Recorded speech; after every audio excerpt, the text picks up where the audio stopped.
রাসূলের সাহাবী, বয়স 250 বছর, সুদর্শন চেহারার অধিকারী। তার নাম হলো সালমান ফার্সি। নাম শুনছেন? গলার আওয়াজ ছিল একটু উঁচু, গলার আওয়াজ ছিল একটু উঁচু, জোরে জোরে কথা বলতেন। সালমান ফার্সি তিনি প্রথমত মুসলমান ছিলেন না, তিনি ছিলেন একজন অমুসলিম। তিনি ছিলেন একজন অমুসলিম, এখনো ঈমান আনে নাই। কিন্তু 250 বছরের জিন্দেগিতে তিনি 3টা ধর্ম পালন করেছেন। কয়টা? একটা হলো খ্রিস্টান, 2টা হলো ইহুদি, 3টা হলো 50 বছর তিনি মূর্তি পূজা করেছেন। 250 বছর জিন্দেগিতে তিনি 3টা ধর্ম পালন করেছেন। তিনি ছিলেন সম্ভ্রান্ত পরিবারের একজন সন্তান সালমান ফার্সি। ও যুবক, ও মুসলমান, কোরআনের আওয়াজ শুনে যদি তুমি কোরআনের মজমায় না আসো, কোরআনের বয়ান শোনার জন্য যদি না আসো রে মুসলমান, ও যুবক শোনো শোনো, তুমি কোরআনের আয়াত যদি তোমার দিলের কি স্পর্শ না করে, তোমার পাথরের মতো হৃদয়টা যদি মমের মতো গলে না যায়, তাহলে মনে রেখো তোমাকে ইবলিস শয়তান ঘেরাও করেছে। এই কোরআন শোনার জন্য আবু জেহেল রাত্রবেলা না ঘুমায়া আল্লাহর নবীর তেলাওয়াত শোনার জন্য বাইতুল্লাহ চলে আসতেন। এই কোরআন শুনেই খাত্তাবের ছেলে ওমর কালেমা পড়ে মুসলমান হয়েছে। সুবহানাল্লাহ। এই কোরআনের জন্যই রাসূলের সাহাবী সালমান ফার্সি, এই যে বললাম, বাড়ি কিন্তু মদিনায় না, মক্কায়ও না, বাড়ি কিন্তু জর্দানও না, বাড়ি কিন্তু সিরিয়াও না, তিনি আরব কোন দেশের অধিবাসী না, তার বাড়ি হলো রোম পারস্যে। কোথায়? রোম পারস্যে হলো সালমান ফার্সির বাড়ি।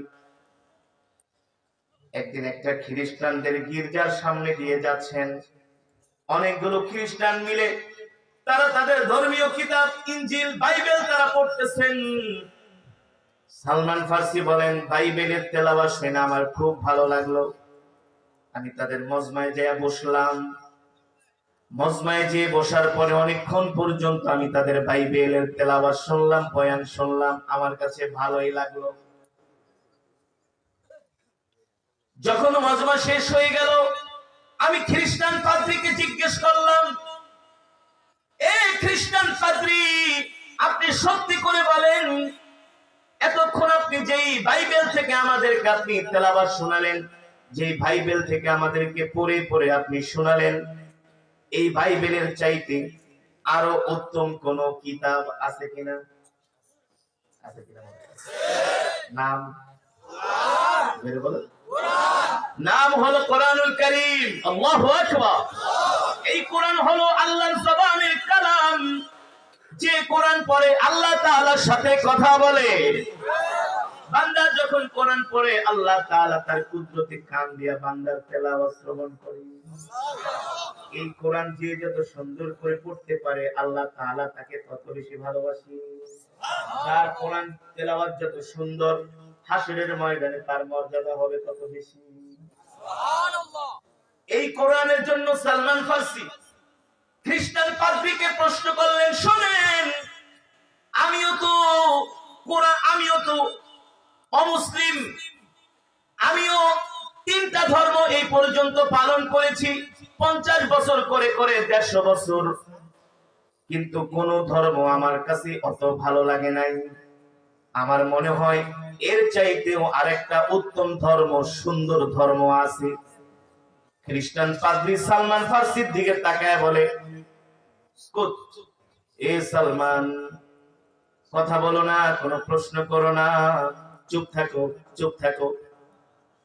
তোমার যদি কোনো প্রশ্ন থাকে তুমি আমাকে একা একা জিজ্ঞেস করো, আর তোমার প্রশ্নের উত্তর আমি এতগুলো খ্রিস্টানদের সামনে দিতে পারবো না। যদি দেই তাহলে তারা আমাকে হত্যা করবে। সালমান ফার্সি বলে কেন হত্যা করবে? বলে রহস্য আছে। কি রহস্য? বলো তুমি আমার সাথে একদিন নির্জনে এসে দেখা করো। সালমান ফার্সি একদিন নির্জনে খ্রিস্টান পাদ্রীর কামরায় গেলেন আর জিজ্ঞেস করলেন, শোনেন শোনেন, সত্যি করে বলেন, এর চাইতে আরো কোন সুন্দর ধর্ম পৃথিবীতে আছে কিনা? সালমান ফার্সিকে খ্রিস্টান পাদ্রী বলে, সালমান, আমি এখন এমন কিছু কথা তোমাকে বলবো, এই কথা যদি রোম পারস্যের খ্রিস্টানরা জানে, তারা আমাকে নির্দ্বিধায় হত্যা করবে, তারা আমাকে শেষ করে দিবে। কিন্তু এই কথাটা আমি তোমার কাছে বলেই যাব, এতে আমার যা হয় হোক। আমি তোমাকে একটা সত্যের ধর্মের কথা আমি তোমাকে এখন বলবো। সালমান ফার্সি বলেন, যখন খ্রিস্টান পাদ্রীর মুখে আমি এই কথা শুনলাম, আমার শরীরের পশমগুলো দাঁড়ায় গেল। আমি মনে মনে ভাবতেছি, আমি তো এটাই চাচ্ছি।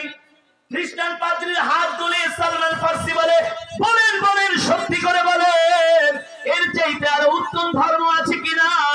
খ্রিস্টান পাদ্রী বলে, সালমান, আমাদের ধর্মীয় কিতাবের মধ্যে আসছে শেষ জামানায় একজন নবীর আবির্ভাব হবে, তার নাম হবে মুহাম্মদ ইবনে আব্দুল্লাহ।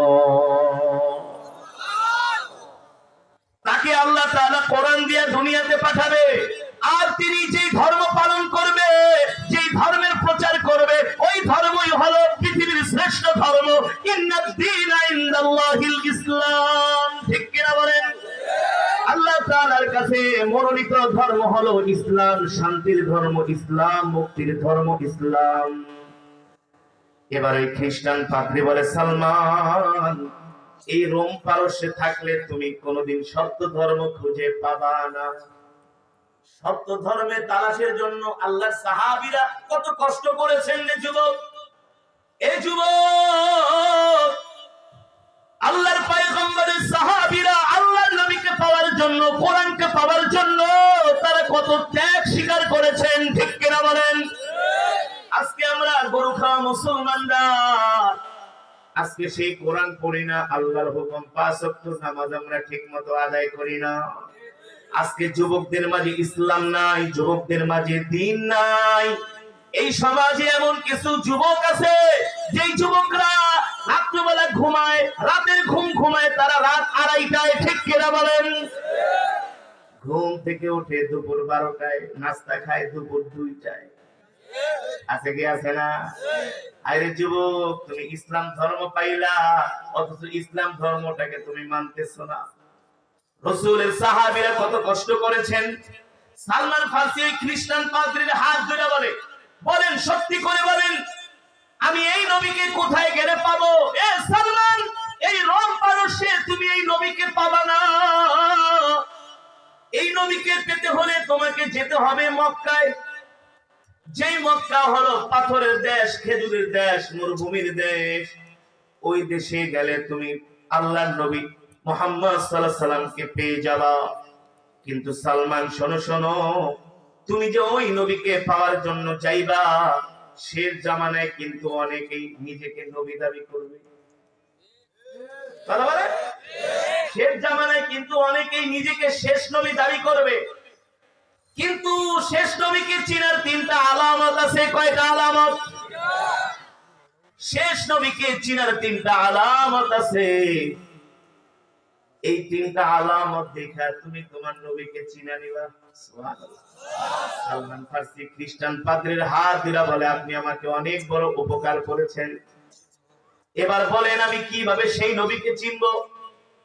বলে, তুমি যখন সেই নবীর সাক্ষাৎ পেয়ে যাবা, তার মধ্যে 3টা আলামত, 3টা প্রমাণ, 3টা চিহ্ন পাওয়া যায় কিনা এটা তুমি কষ্টি পাথরের যাচাই করবা। যদি 3টা আলামত তার মধ্যে তুমি পেয়ে যাও, তাহলে বুঝে নিবা সেই হলো শেষ জামানার নবী। আল্লাহু আকবার। তার হাতে হাত রেখে কালেমা পড়ে মুসলমান হয়ে যাবা। সালমান ফার্সি বলেন, তাহলে শেষ নবীকে চেনার আলামত গুলো বলেন। বলে, 1 নাম্বার হলো শেষ জামানার নবী মুহাম্মদ ইবনে আব্দুল্লাহ মানুষের সৎকার মাল গ্রহণ করবে না। 2 নম্বরে তিনি হাদিয়া গ্রহণ করবেন। 3 নম্বরে তার শরীরের ডান বাহুতে একটা গোস্তের টুকরা থাকবে, সেখানে মোহরে খতমে নবুয়তের একটা সিল মেরে দেওয়া হবে, এরপরে আর কোন নবী আসবে না। আল্লাহু আকবার। এই সালমান, এই তিনটা আলামত দেখা তুমি তোমার নবীকে চিনে নিবা। কিন্তু সালমান শোনো, তুমি যে মক্কায় যাবা, এই মক্কায় যাবা তো এত সহজ না। তুমি যদি মক্কায় যেতে চাও, আমি তোমাকে কিছু পথ বলে দিই। বলেন বলেন কিভাবে মক্কায় যাব, আল্লাহর নবী পেয়ারা নবীকে পাবো, সত্য ধর্ম ইসলাম গ্রহণ করব। বলে তুমি যদি মক্কায় যেতে চাও, তাহলে তুমি রোম পারস্য থেকে যেভাবে পারো তুমি সিরিয়ার রাজধানী দামেস্কে চলে যাবা। কোথায়? সেই সিরিয়ার রাজধানী দামেস্কে প্রতি বছর মক্কা থেকে একদল ব্যবসায়ী কাফেলা ব্যবসা করার জন্য তারা সিরিয়ার দামেস্কে আসে। সেখানে তারা ব্যবসার মৌসুমে ব্যবসা করে, আবার মৌসুম শেষে তারা আবার মক্কায় ফিরে যায়। যদি পারো ওই কাফেলার সঙ্গী হয়ে মক্কায় যায় শেষ নবীর হাতে হাত রেখে কালেমা পড়ে মুসলমান হয়ে যাও। আল্লাহু আকবার। তাহলে তোমার কপাল খুলে যাবে। সালমান ফার্সি বলেন, আমার পাদ্রীর কথা শোনার পরে আমার আর কিছুই ভালো লাগে না। ভালো লাগবে কিভাবে? সালমান ফার্সি বলেন, আমি তো আল্লাহর নবীকে পাওয়ার জন্য ব্যাকুল হয়ে গেছি। বাড়িতে যাই, খাওয়া ভালো লাগে না, ঘুম ভালো লাগে না। একদিন আমি আমার মাকে ডেকে বললাম, মা, আমি আর রোম পারস্যে থাকবো না। এ বাবা, কেন রোম পারস্যে থাকবি না, কোথায় যাবি? বলে, মা, আমি মক্কায় চলে যাব। কেন মক্কায় চলে যাবি রে বাবা? আমি তোর জন্মদাত্রী মা, যেই মা তোকে 10 মাস 10 দিন গর্ভে ধারণ করে লালন করছি, ওই মাকে রেখে তুই কেন চলে যাবি? বলে, মা, আমি আমাদের ধর্মীয় গ্রন্থের মধ্যে পাদ্রীর কাছে শুনেছি শেষ জামানায় একজন নবীর আবির্ভাব হবে। সেই নবীর নাম হলো মুহাম্মদ ইবনে আব্দুল্লাহ। আর তিনি যেই ধর্ম নিয়ে দুনিয়াতে আসবেন, সেই ধর্মই হলো সত্য ধর্ম, সেই ধর্মই হলো মুক্তির ধর্ম। মা, আমি মক্কায় যে সেই নবীর হাতে হাত রেখে শান্তির ধর্ম ইসলাম গ্রহণ করতে চাই। কিন্তু কোন মা কি সন্তানকে যেতে দেয় নাকি? বলেন, দিবে? কোনদিন সম্ভব?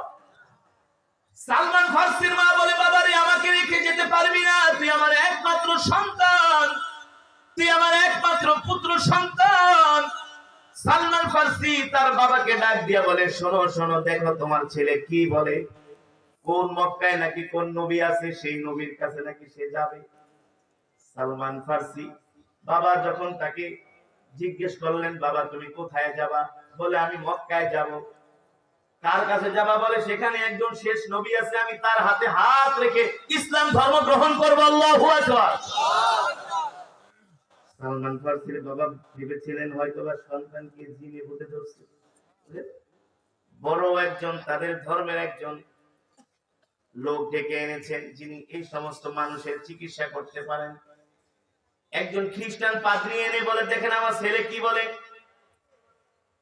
খ্রিস্টান পাদ্রী জিজ্ঞেস করে, এই কি বলো তুমি? বলে, আমি মক্কায় যাব। কেন যাবা?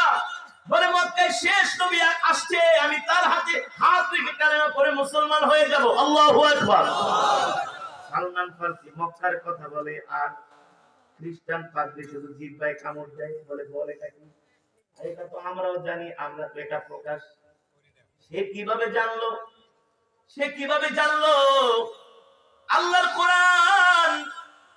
এ বাবা, তুমি যদি সত্যের উপরে চলতে চাও, আল্লাহ সত্যের পথে চলা তোমার জন্য সহজ করে দেয়। তুমি যদি হেদায়াত চাও, তাহলে আল্লাহ তোমাকে হেদায়াত দিবে। হেদায়াত না চাইলে আল্লাহ তোমাকে জোর করে হেদায়াত দিবে না। আল্লাহর কোরআনের আয়াত।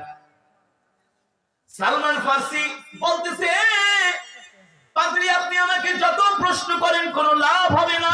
আমি আর মক্কায় থাকবো, আমি আর রোম পারস্যে থাকবো না, মক্কায় চলে যাব।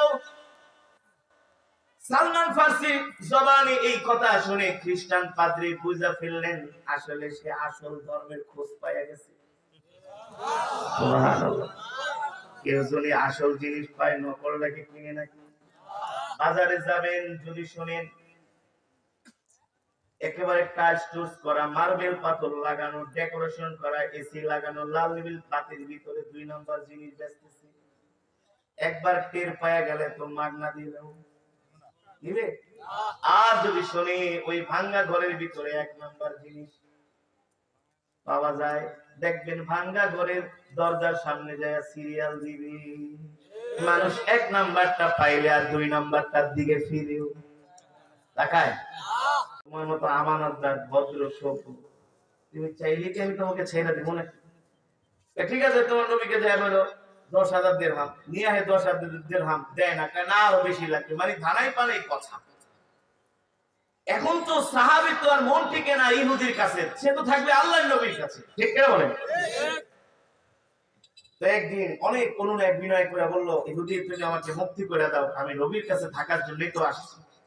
তাই ঠিক আছে, তোমার নবীকে বলবা আমাকে 600 খেজুরের চারা লাগায় দিতে।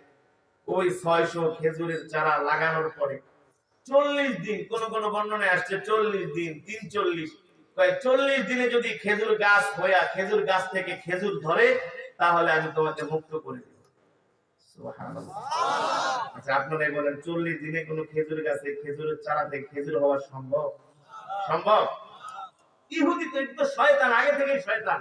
এই যে বর্তমানে ইসরায়েলের যে ইহুদিরা, ওরা আগে থেকেই দুশ্চরিত্র, আগে থেকেই দুষ্ট, ইবলিশ প্রকৃতি, ওরা আল্লাহর নবীকেও কষ্ট দিচ্ছে। এই ইহুদিরা ওরা হলো অভিশপ্ত, ওদের অস্তিত্ব পৃথিবীতে থাকবে না, আল্লাহ বিলীন করে দেবে ইনশাআল্লাহ। মুসলমানদেরকে ধরে ধরে হত্যা করবে, হত্যা। এমন একটা সময় আসতেছে ইহুদিরা এখন তো ওরা যুদ্ধ বিমান দিয়ে ফিলিস্তিনে যুদ্ধ করে, সেই দিন আর বেশি দূরে নাই, ওদের এই বিমান ফিমান কিছুই থাকবে না ইনশাআল্লাহ। মুসলমানের হাতে ক্ষমতা চলে আসবে, ওরা ইহুদিকে ধরে ধরে মুসলমানরা হত্যা করবে, ওরা গাছের নিচে দিয়ে পালাবে। একটা গাছ আছে তার নাম হলো ঘরকাত, একটা গাছ আছে একেবারে ঝোপঝাপটির মধ্যে, সেখানে দিয়ে পালাবে। রাসূলের হাদিস, এই গাছ ডাক দিবে মুসলমান এদিকে আসো, তাহতা ইহুদি, আমার পিছনে একটা ইহুদি আছে, ওরা ধরে হত্যা করো। রাসূলের হাদিস।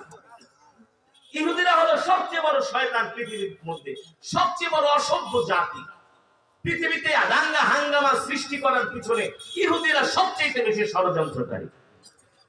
আল্লাহ নবী বলে ঠিক আছে, কত টাকা বলে না, তোমার নবীকে যে বলবা 600 খেজুরের চারা লাগাই দিবে, আর 40 দিনে খেজুরের গাছ উঠা যদি খেজুর ধরে তাহলে তোমাকে আমরা মুক্ত করে দেব। সালমান ফারসি দৌড়ে গেছেন আল্লাহর নবী, ইহুদি বলেছেন 600 খেজুরের চারা লাগায়া দিলে 40 দিনে খেজুর যদি ধরে তাহলে আমাকে মুক্ত করে দিবে। আল্লাহর নবী মনে মনে ভাবে 40 দিনে কি গাছ ওঠা সম্ভব, খেজুর ওঠা সম্ভব? 40 দিনের একটা ছোট চারাও বাজাইতে 40 দিন হয়, ঠিক না বলেন? 1 হাত 1.5 হাত হইতো তো 2-3 মাস 4 মাস লেগে যায়, 40 দিনে কিভাবে সম্ভব? আল্লাহর নবী টেনশনে পড়ে গেলেন। ওমা ইয়ানতিকু আনিল হাওয়া ইন হুয়া ইল্লা ওয়াহয়ু ইউহা। আল্লাহর নবী আল্লাহ তাআলার অর্ডার ছাড়া, হুকুম ছাড়া আল্লাহর নবী কোনো কথা বলে, যা বলে আল্লাহ তাআলার অর্ডারে, আল্লাহ তাআলার হুকুমে বলে। আল্লাহ জিবরাইলকে পাঠাইছে, জিবরাইল যাও, জিবরাইল যাও। ইহুদি আমার নবীকে লজ্জা দেওয়ার জন্য বলতেছে যে খেজুর গাছে 40 দিনে খেজুরের চারা উঠলে, খেজুর হলে সে তার সালমানকে মুক্ত করে দিবে। এটা আমার নবীর পক্ষে সম্ভব না, কিন্তু আমার আল্লাহর পক্ষে সম্ভব, ঠিক কিনা বলেন? যাও, আমি আমার নবীর মর্যাদা তো বাড়িয়ে দিয়েছি, ইহুদির কাছে তো আমি আমার হাবিবকে লজ্জিত করব না। জিবরাইল এসে বললেন, ওগো আল্লাহর নবী, আল্লাহ তাআলা আপনার জন্য সুসংবাদ পাঠিয়েছেন, আপনি ইহুদির চ্যালেঞ্জ গ্রহণ করেন। 40 দিনে খেজুরের চারা উঠবে, আর সেই খেজুরের চারা থেকে খেজুরও গজাবে। যারা বলেন সুবহানাল্লাহ। হেডকোয়ার্টার থেকে যেহেতু নির্দেশ এসে আপনি চিন্তা আছে, হেডকোয়ার্টার থেকে নির্দেশ এসে কিরা অর্ডার তো দিয়েই দিছে, আরো সে আজিম থেকে নির্দেশ আসছে। এবার আল্লাহর নবী সালমান ফারসিকে ডাক দিয়ে, যাও ইহুদিকে বলবা আমরা আগামীকাল আসরের পরে আয়েশা ওর 600 খেজুরের বিচি আমরা লাগিয়ে দিয়ে যাব। ইহুদি যখন এই কথা শুনছে, এখন তো আর পালপিটিশন গরম হয়ে গেছে। যে মুহাম্মদ ইবনে আব্দুল্লাহ নিঃসন্দেহে আল্লাহর নবী, কোনো সন্দেহ। সে যদি তার বরকতে হাত দিয়া খেজুরের বিচি জমিনের মধ্যে পোতে, এই গাছ থেকে চারা থেকে খেজুর হবেই হবে, কোনো সন্দেহ। তারা তো জানে, মক্কার কাফেররা জানে আল্লাহর নবী সত্য নবী।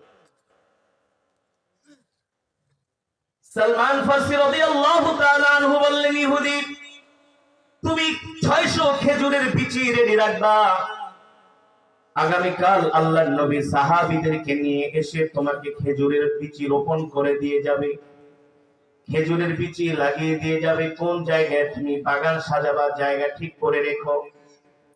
ইহুদি মনে মনে ভাবলেন, এই খেজুরের বিচি যদি মুহাম্মদ মাটির মধ্যে পুঁতে, নিঃসন্দেহে খেজুরের চারাও হবে, খেজুর হবে, কেউ ফিরাতে পারবে না। কি করা যায়, কি করা যায়? এমন সুন্দর একটা গোলামকেও তো আমি হাত ছাড়া করতে পারি না, কারণ এমন একটা আমানতদার গোলাম তো আর মক্কায় খুঁজে পাওয়া যাবে না।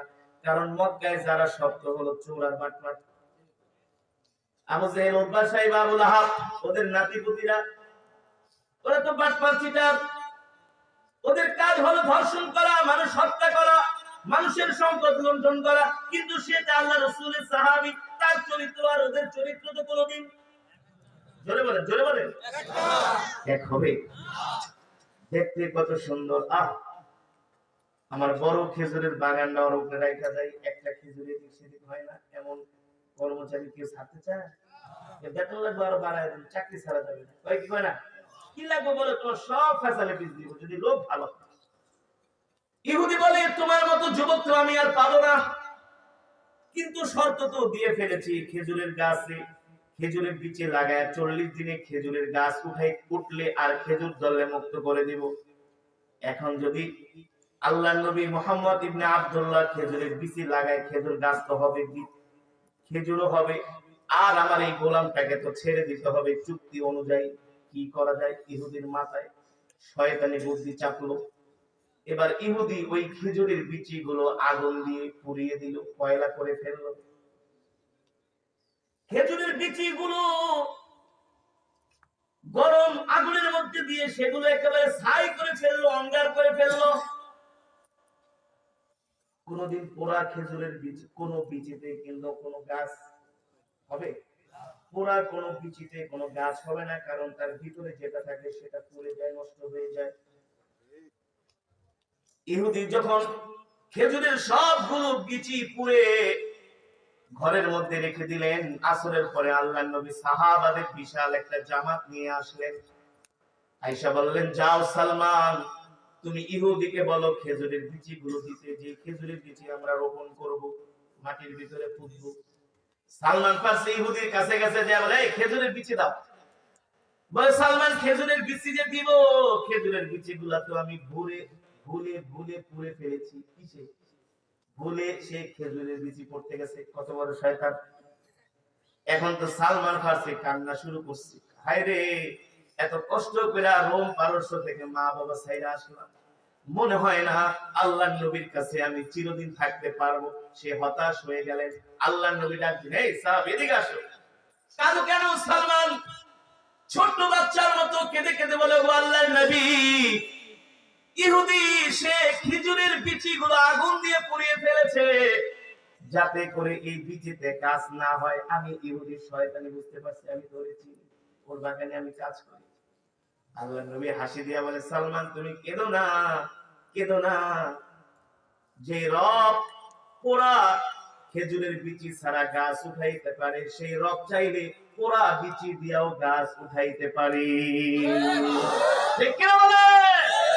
আফারাআইতুম মা তাহরুসুন, আল্লাহ বলে, তোরা শুধু লাগাস, আমি আল্লাহ সেখান থেকে তোদের জন্য ফসল উৎপন্ন করে দিই। সালমান, তুমি টেনশন করো না, যাও ইহুদির কাছ থেকে খেজুরের বিচিগুলো নিয়ে আসো। সালমান ফারসি যা বলে, খেজুরের বিচি দাও। সালমান, পুরা খেজুরের বিচি দিয়ে কি করবা? আল্লাহর নবী বলছে, এটাই কাজ হয়ে যাবে। ইহুদি কয়, হায় রে, তোমাকে কোনোভাবে আমি ধরে রাখতে পারলাম না।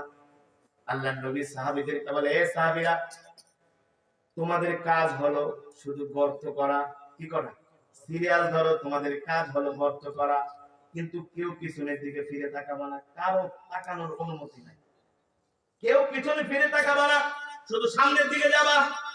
আর সালমান, তুমি প্রতিটা খেজুরের পিছে আমার হাতে দিবা। আল্লাহ নবী বলে, আমি আমার থুতু মোবারক দিয়ে খেজুরের বিচিটা হাতে নিয়ে, এই যে যেটা পড়ে গেছে ওই অংশটা ফেলে দিয়ে অংশটা ছুটি আল্লাহ নবীর বরকতি হস্ত মোবারক দ্বারা মাটির ভিতরে পুঁতে দিচ্ছেন। সুবহানাল্লাহ। সালমান ফার্সি প্রতিটা বিচি দিচ্ছেন, আল্লাহ নবী থুতু মোবারক দিয়ে তিনি খেজুরের বিচিগুলো এইভাবে করে তিনি মাটিতে পুঁততেছেন। ইতিহাস বলে 600 খেজুরের বিচি লাগাতে লাগাতে এই পাশ থেকে ও পারে গিয়েছে, এক কর্নার থেকে আরেক কর্নারে গিয়েছে। যখন খেজুরের বিচি লাগানো শেষ, আল্লাহ নবী বলে, সাহাবীরা এবার পিছনের দিকে তাকায় দেখো। এ ইহুদি, তুমি পিছনের দিকে তাকায় দেখো। ইহুদি পিছনের দিকে তাকায় দেখে প্রত্যেকটা বিচি থেকে খেজুর গাছের চারা উঠে গিয়েছে। সুবহানাল্লাহ। এবার তো ইহুদির অবস্থা খারাপ, এখন তো আর সালমান ফার্সিকে রাখতে পারবেই না, ঠিক কিনা বলেন? ইহুদি বলে, ঠিক আছে, 40 দিন পরে খেজুর উঠুক, তারপর আমি সালমানকে মুক্ত করে দিব। আল্লাহু আকবার। আল্লাহর নবী চলে গেলেন। কোরআনুল কারীমের একটা আয়াত নাজিল হয়ে গেল, যে আয়াত দিয়ে আমি আমার বয়ান শুরু করেছিলাম। ইন্নাকা লা তাহদি মান আহবাবতা ওয়ালাকিন্নাল্লাহা ইয়াহদি মান ইয়াশা ওয়া হুয়া আ'লামু বিল মুহতাদিন। সালমান ফারসি রাদিয়াল্লাহু তাআলা আনহু রাত্রবেলা ঘুমায় আছেন, সাহাবীদের কাছে শুনেছেন কোরআনের একটা আয়াত নাজিল হয়েছে, যে আয়াতের মধ্যে আল্লাহ তাআলা বলছেন, নবী, আমি আল্লাহ আপনাকে কাউকে হেদায়েত দেওয়ার দায়িত্ব দেই নাই, ক্ষমতাও দেই নাই। আপনি চাইলে কোনো মানুষকে হেদায়েত দিতে পারবেন না, আপনি চাইলে কোনো কাফেরকে হেদায়েত দিতে পারবেন না। একমাত্র হেদায়েতের মালিক হলেন আল্লাহ। কে? আল্লাহ।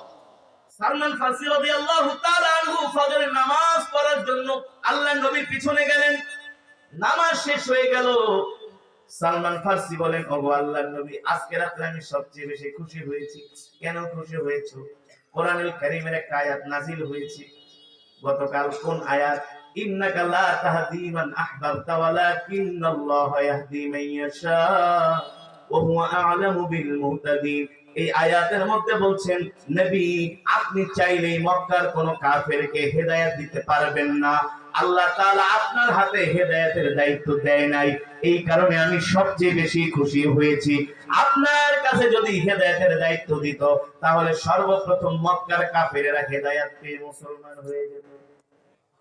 এভাবে করে এক এক করে সেই রোম পারস্যে কবে যায় আমি দাওয়াত পাইতাম, হেদায়েত হইতাম, সেটার কোনো ঠিক ঠিকানা ছিল না। আল্লাহ তাআলার হাতে হেদায়েত রাখার কারণে আল্লাহ আমাকে রোম পারস্য থেকে মক্কায় নিয়ে আসছে। আর আমি আপনাকে দেখা কালেমা পড়ে মুসলমান হয়ে গেছি, আমি আমার কলিজার টুকরা নবীকে পায়া গেছি, এই কারণে আমি সবচেয়ে বেশি খুশি হয়েছি। যুবক, সাহাবায়ে কেরাম, তারা আল্লাহর নবীকে পাওয়ার জন্য, ইসলামকে পাওয়ার জন্য, দ্বীনকে পাওয়ার জন্য তারা কত অত্যাচার, নির্যাতন, জুলুম তারা সহ্য করেছেন, ইসলাম থেকে এক চুল পরিমাণ ধরে সরে যায় নাই, ঠিক কিনা? আর আজকে আমরা মুসলমানের অবস্থা, ফিলিস্তিনে যুদ্ধ হয়, এখনো মুসলমান আর্মি স্টেডিয়ামে কনসার্ট করে, এখনো প্রতিটা চায়ের দোকানে বাংলা টেলিভিশনে Bangla TV, Bangla cinema, Hindi cinema, cricket, football খেলা দেখা এখনো যুবকরা হাতে তালি দেয়। এখনো মুসলমানের সন্তানরা ইসরায়েলি পণ্য ব্যবহার করে, ঠিক কিনা বলেন? ভাই রে, এই দুনিয়া আমাদের আসল জায়গা নয়, আসল জায়গা হলো এই যে পাশে কবরস্থান, এখানে শুয়ে আছে। মৃত্যুকে ভয় করো, আল্লাহ রাসূলের আদর্শ গ্রহণ করো, মুসলমানের মতো চলার চেষ্টা করো, ইসলাম ধর্মটাকে মানার চেষ্টা করো। এই কবরে যেতে হবে, পড়ায় গন্ডায় বুঝাই দিবে কবরে গেলে। এখন যারা কবরে শুয়ে আছে তারা আফসোস করে, আমরাও যদি তোমাদের সাথে থাকতে পারতাম, এই কোরআন শুনতে পারতাম, বয়ান শুনতে পারতাম, আমরাও আমল করতাম। অনেকে আফসোস করে। সুতরাং ওই কবরে আমাদের সকলকে যেতে হবে, সকলকে আমাদেরকে মরতে হবে। মরার আগে আমরা আরেকবার মরে যাই। মরার আগে আরেকবার মরা কি বুঝে? কিছু মানুষ আছে দেখবেন সমাজের ভিতরে উৎপাত করে, মানুষকে মানুষ মনে করে না, দিন নাই, ধর্ম নাই, নামাজ নাই, ইসলাম নাই, আছে কি আছে না? না, মাটির মানুষ, মাটিতেই যেতে হবে। আমাদের মধ্যে কোনো হিংসা, অহংকার, বিদ্বেষ রাখা যাবে না, মানুষকে কষ্ট দেওয়া যাবে না, আত্মীয়তার সম্পর্ক ছিন্ন করা যাবে না। ঠিক কিনা বলেন? আজকে মুসলমানের কাজ কারবার এত খারাপ হয়ে গেছে, বাংলাদেশের প্রতিটা ঘরে ঘরে এখন সুদ ঢুকে গেছে। সুদ, সুদ আপনাদের এলাকায় নাই? নাই। সুদের সবচেয়ে ছোট গুনাহ হলো নিজের মায়ের সাথে জিনা করা। বলেন নাউজুবিল্লাহ। সুদখোরের ইবাদত কবুল হবে না, হবে না। আপনি রাগ করেন না ভাই, সুদখোরের ইবাদত কবুল হবে না। আপনি যতই তাহাজ্জুদের নামাজ করেন কোনো লাভ নাই, যত হজ করেন, কুরবানি করেন, কোনো লাভ নাই। ইবাদত কবুল হওয়ার জন্য প্রথম শর্ত হলো হালাল রিজিক। ঠিক কিনা বলেন? আমরা যেটা বলি এটা মানার চেষ্টা করেন, হজম করার চেষ্টা করেন, কষ্ট পায়েন না, বদদোয়া দিয়েন না, গালি দিয়েন না মনে মনে যে হুজুর কি বলে। ওলামায়ে দেওবন্দ কখনো অবাস্তব অবান্তর কথা বলে না। ঠিক কিনা বলেন? এ কারণে আপনাদের হাতে ধরি, পায়ে পড়ি, কখন মৃত্যু চলে আসে আমরা কেউ বলতে পারি না। এই মৃত্যু আসার আগে প্যারা নবীজির সুন্নাত আমাদের জীবনে বাস্তবায়িত করি, আল্লাহ নবীর আদর্শ আমরা গ্রহণ করি। নবীজি কোনোদিন মিথ্যা কথা বলে নাই, কিন্তু এখন আমাদের মুসলমানের মিথ্যা কথা ছাড়া দিনই শুরু হয় না। ঠিক না ভাই? মিথ্যা কথা ছাড়া আমাদের ব্যবসা চলে না, চাকরি চলে না, বিজনেস চলে না, রাজনীতি চলে না, অর্থনীতি চলে না, কিছুই চলে না, সব মিথ্যা কথা। আর দুই নম্বরে ধোঁকাবাজ, প্রতারণা। এগুলো থেকে আমাদেরকে বেরিয়ে আসতে হবে। হিংসা, হাসাদ, ফাসাদ আমাদের মধ্যে ঢুকে গেছে। আমরা একজন মানুষের ভালো দেখতে পারি না। কেউ যদি একটু উন্নতি করে, অনেক কেমনে পারস তাড়াতাড়ি করে অনেক 100 হাত মাটির নিচে নামায়। এগুলো মুসলমানের কাজে নয়। ঠিক কিনা বলেন? আমাদেরকে বাঁচতে হবে আল্লাহ রাসূলের আদর্শ চরিত্র অনুযায়ী, সাহাবায়ে কেরামের নমুনায় আমাদেরকে চলতে হবে। ঠিক কিনা বলেন? সাহাবায়ে কেরাম কোনদিন নামাজ ছেড়ে দেয় না। জুমার নামাজে যেমন মুসল্লি হয়, ফজরের নামাজে একই মুসল্লি হতে হবে। ঠিক কিনা বলেন? 5 ওয়াক্ত নামাজ জামাতের সাথে আদায় করতে হবে। রাজি আছেন ইনশাআল্লাহ? কে কে 5 ওয়াক্ত নামাজ জামাতের সাথে আদায় করবেন? হাত উঠে আল্লাহকে দেখেন, দেখেন। সোজা করেন, হাত সোজা করেন, সোজা করেন। আরে হিম্মত করেন, সাহস করেন। তৌফিক দিবে আল্লাহ। বলেন আল্লাহ। এই জোরে বলেন আল্লাহ। আমরা যেন 5 ওয়াক্ত নামাজ জামাতের সাথে আদায় করতে পারি। আল্লাহ তৌফিক দেন। বলি আমিন। হাত নামান। মা বোনেরা, আপনাদের উদ্দেশ্যে বলছি, মা বোনেরা অনেক সময় নামাজে অলসতা করে, বলে 3 ওয়াক্ত নামাজ একবারে পড়ে ফেলবো। না, এটা করবেন না। নামাজে আজান দিবে সাথে সাথে নামাজে দাঁড়িয়ে যাবে, আর পর্দা করে ঘর থেকে বের হবে। নামাজ পড়া যেমন ফরজ, রোজা রাখা যেমন ফরজ, মা বোনেরা পর্দা করা ফরজ, পর্দা করা ফরজ। আর পর্দা হবে, পুরো মুখ ঢাকতে হবে, পুরো শরীর ঢাকতে হবে। মা বোনেরা ঢিলে ঢালা পোশাক পরে ঘর থেকে বের হবে। ঠিক কিনা বলেন? আর স্টার জলসা, জি বাংলা এগুলো দেখবেন না। এগুলো দেখলে চরিত্র নষ্ট হয়ে যায়। বাংলাদেশে যত পরকীয়া, যত ঘর ভাঙতেছে, একমাত্র অশান্তির মূল হবে স্টার জলসা আর এই মোবাইল। এটা কি? এই মোবাইল। যতটা পারেন সোশ্যাল মিডিয়া থেকে দূরে থাকবেন। প্রয়োজনীয় অ্যান্ড্রয়েড সেট ব্যবহার করবেন, অপ্রয়োজনীয় কোনো গান, কোনো নাচ এগুলো দেখবেন না। পর্দা করে চলবেন, 5 ওয়াক্ত সালাত আদায় করবেন, স্বামীর খেদমত করবেন, স্বামীর সাথে বেয়াদবি করবেন না। এখন অনেক স্বামীরা মনে মনে হুজুর তো ভালোই, আমাদের পক্ষে ওয়াজ করে দেয়। আপনারাও যে স্ত্রীর সাথে ভালো আচরণ করে। আল্লাহর নবী কেমন ছিলেন জানেন? কেমন ছিলেন? আল্লাহর নবী দিনে দাওয়াত দেওয়ার জন্য বের হয়েছে, ফিরতে একটু দেরি হয়ে গেছে, ফিরতে একটু দেরি হয়ে গেছে। আল্লাহর নবী চিন্তা করলেন, এখন যদি আমি ঘরের দরজা নক করি তাহলে আমার আয়েশার ঘুম ভেঙে যাবে, আমার আয়েশা ঘুম ভেঙে যাবে, তার একটু কষ্ট হবে। স্ত্রীর এতটুকু কষ্ট আল্লাহ নবী বরদাস্ত করতে পারেন নাই। তিনি ঘরের দরজার সামনে একটু রাতে আমি শুয়ে শুয়ে টাকায় দিই, ঘরে ঢোকার দরকার নেই। ওই দিকে আবার আম্মা জান আয়েশা বলে, আমার স্বামী এত কষ্ট করে দিনে দাওয়াত দিয়ে বাড়িতে আসবে, যদি দরজায় নক করে দরজা খুলতে যদি দেরি হয়, আমি দূরে থাকলে আমার স্বামী কষ্ট পাবে। আম্মা জান আয়েশা ঘরের দরজার একেবারে পাশে শুয়ে আছে, দুইজন দুই পাশে, মাঝখানে একটা দরজা। একজন আরেকজনের ভালোবাসায় কাউকে কেউ কষ্ট দিতে চায় না। যখন ফজরের আজান দিছে, ঘরের দরজা খুলে আম্মা জান দেখে আল্লাহর নবী শুয়ে আছে। আম্মা জান বলে, আপনি এখানে? তোমার ঘুম ভেঙে যাবে, কষ্ট হয়, এই কারণে আমি তোমাকে ডাক দিই নাই। আমিও তো আপনার যাতে কষ্ট না হয়, কারণ আমিও তো ঘরের দরজার সামনে আপনার জন্য অপেক্ষা করছিলাম। একটু চোখে ঘুম চলে আসছিল। আল্লাহু আকবার। মুসলমান, এই চরিত্র আদর্শ আপনি কার থেকে পাবেন? পৃথিবীর কোন নেতার থেকে পাবেন? একমাত্র আল্লাহর নবী ছাড়া। ঠিক কিনা বলেন? হ্যাঁ, স্ত্রী ও স্বামীকে ভালোবাসবে, স্বামী ও স্ত্রীকে ভালোবাসবে। ঠিক কিনা বলেন? আল্লাহ তাআলা আমাদের সকলকে ইসলাম অনুযায়ী চলার তৌফিক দান করুন। পাঁচ ওয়াক্ত সালাত জামাতের সাথে আদায় করার তৌফিক দান করুন। বেশি বেশি করে জিকির করার তৌফিক দান করুন। গুনাহ মুক্ত জিন্দেগি আল্লাহ আমাদের নসিব করুন বলে আমিন। আর একটা কথা বলি, আমরা এখন মোনাজাত দেব সর্বশেষ আজকের মাহফিলে।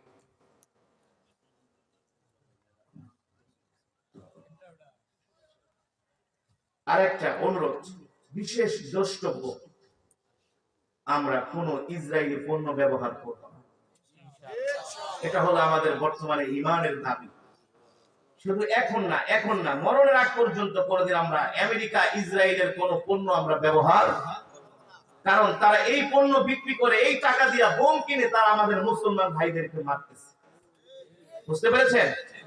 বলতেছি, এক নম্বরে শোনেন, এই কান খাড়া করে শোনেন, যুবকরা তোমরা শোনো, মা বোনদেরকে দাদা দাদিদেরকে তোমরা জানায় দিবা। এক নম্বরে Coca Cola, Pepsi, 7 Up, Fanta, Mirinda, KFC, Domino's, McDonald.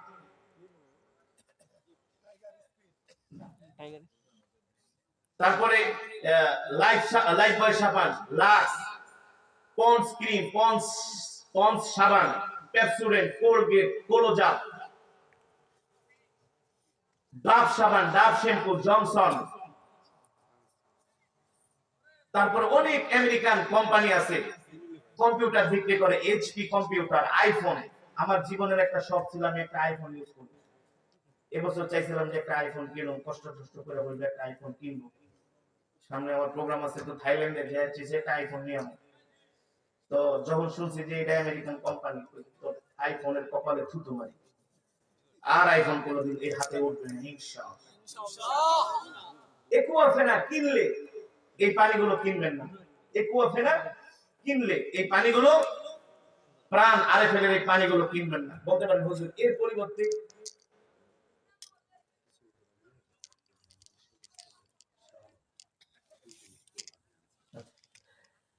তাহলে এর পরিবর্তে আমরা কি কিনবো? হুজুর আপনারা সাবান ব্যবহার করবেন, তিব্বত, মেরিন, কি কেয়া, ও Surf Excel, Rin, Wheel powder, এগুলো ইসরায়েলি পণ্য। Surf Excel, Wheel, Rin powder, এগুলো ইসরায়েলি পণ্য।